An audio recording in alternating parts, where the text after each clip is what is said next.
This is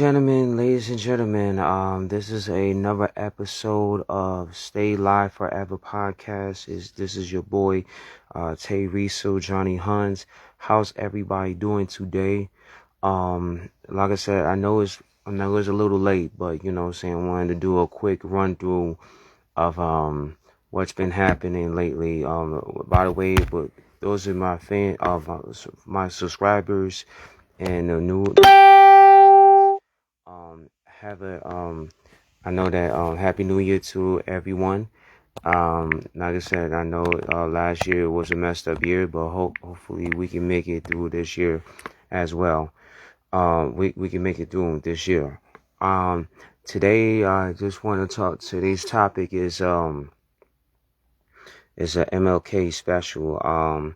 Today I was going to talk about a few college basketball games that I've seen, to the NFL playoffs, and then also I'm just going to talk about remembering Dr. Martin Luther King as well. Today I seen a game between Purdue and Illinois, and that was a pretty good game, y'all, man. It really went down to the wire as well. Purdue won the game 96-88 over Illinois. Like I said, it was a really, really good game. It was like clutch moments as well. Like I said though, it was a very, very good game as well. Let me see here. Should I go over the stats? I'm gonna just go over the team stats. Purdue was making 45.6 field goals, as opposed to Illinois. They only had 41.6. In terms of 3-pointers, Purdue had the advantage because their 3-point percentage was 44.4, and Illinois was 36.4. Let me see here. The free throw percentage, Purdue had the advantage, 81.3 to Illinois 80. Total rebounds, Purdue had the advantage of 46-39. Assist, Illinois had the advantage 15-13. Blocks, Purdue had 3 and they had 2. Purdue also, Purdue, let me see, in terms of steals, Illinois had 5-3. In terms of turnovers, even though Purdue had more turnovers than had 12 turnovers as opposed to Illinois, they had 8, but they still managed to win the game. In personal fouls, Illinois had more than Purdue, which is not good. They had 23 and Purdue only had 15. Like I said, it was a very good game as well. It was like a lot of exciting moments within that game. Like I said, Purdue was currently ranked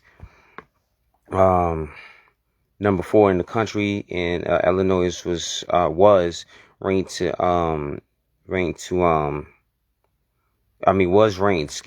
number 17 in the country as well.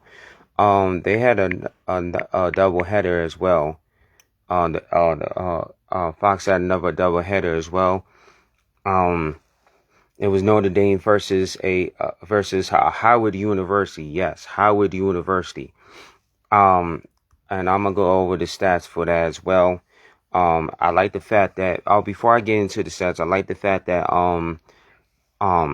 they had Gus Johnson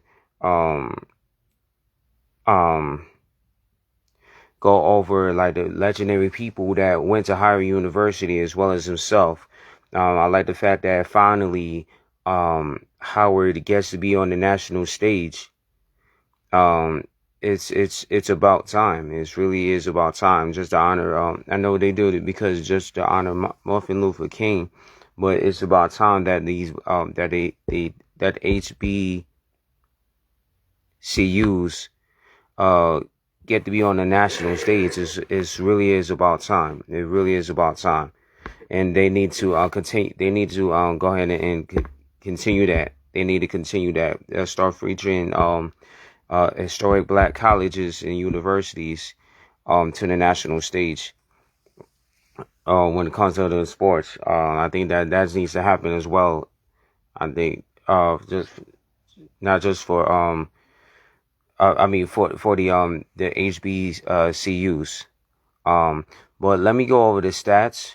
Notre Dame won the game 71-68. That was a thrilling one. That was a thrilling one. Notre Dame, in terms of field goals, Notre Dame had the advantage, 52.1 to 40%, 3-point percentage. Notre Dame also had the advantage, 33.3% to Howard University's 30.4. Free throws. Howard had the advantage, 86.7, as opposed to Notre Dame had 78.9. In terms of total rebounds, Notre Dame had 33, Howard had 30. Assists, Howard University had the advantage, 15 to 9. Blocks, Howard also had the advantage, 4-1. Steals, Howard University also had the advantage, 9-5. Turnovers, Notre Dame had more turnovers than and fouls than Howard University, but somehow Notre Dame managed to win the game. Like I said, I've seen it. It was a really close game.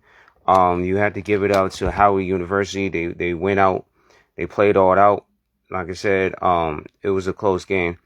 But like I said, they need to feature more HBCUs to the national stage in terms of sports as well as not just the civil rights.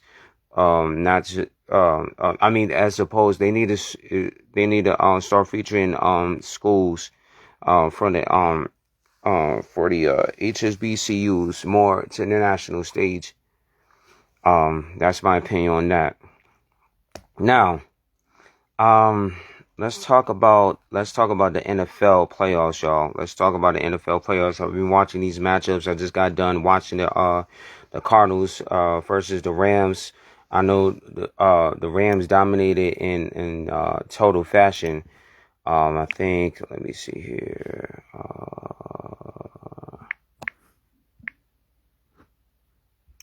It was 34-11. Yup, they just dominated that at 34-11. Like I said, and I just got done watching that game. Matter of fact, I'm gonna just go over the stats real quick. Let me see the stats real quick. Okay. In terms of total yards, Rams had the advantage over the Cardinals, 375 to 183, because let me see, because the passing Rams passing yards was 235 to 122, and the rushing yards 140 to 61. The yards per play, they averaged 6.6 over the Cardinals, which they had 3.4. First downs, Rams had an advantage, 16-14. Third down efficiency, Rams had it 6 for 13, as opposed to the other side 0 for 9. Fourth down efficiency, they didn't make any attempts on fourth down. And the Cardinals was like 1 for 2. Total plays, Rams had the advantage, 57-54. Sacks allowed. Let me see, sacks allowed. Arizona allowed 2, as opposed to Rams 1. punts was even out at 5. Excuse me. Let me see. Let me see here. The Cardinals had more penalties and yardage in terms of penalties. 7 penalties for 50, as opposed to the Rams, 6 penalties for 48 yards. Let me see. Let me see. Arizona throwing like 2 interceptions. Yeah, which was crazy, by the way, because Kyler Murray had no business. He was in the end zone. He tried to throw it out into when he got tackled, but that wasn't a smart play at all. That was never a smart play at all. That was one of them, and I forgot the other one. Please forgive me for that. Like I said, I did watch the whole entire game. I mean, almost the whole entire game. So please forgive me for that. But anyway, the Rams, let me see, time of possession, they gain the advantage, 35 minutes and 46 seconds, as opposed to Arizona Cardinals, 24 minutes and 14 seconds. Now, let me go over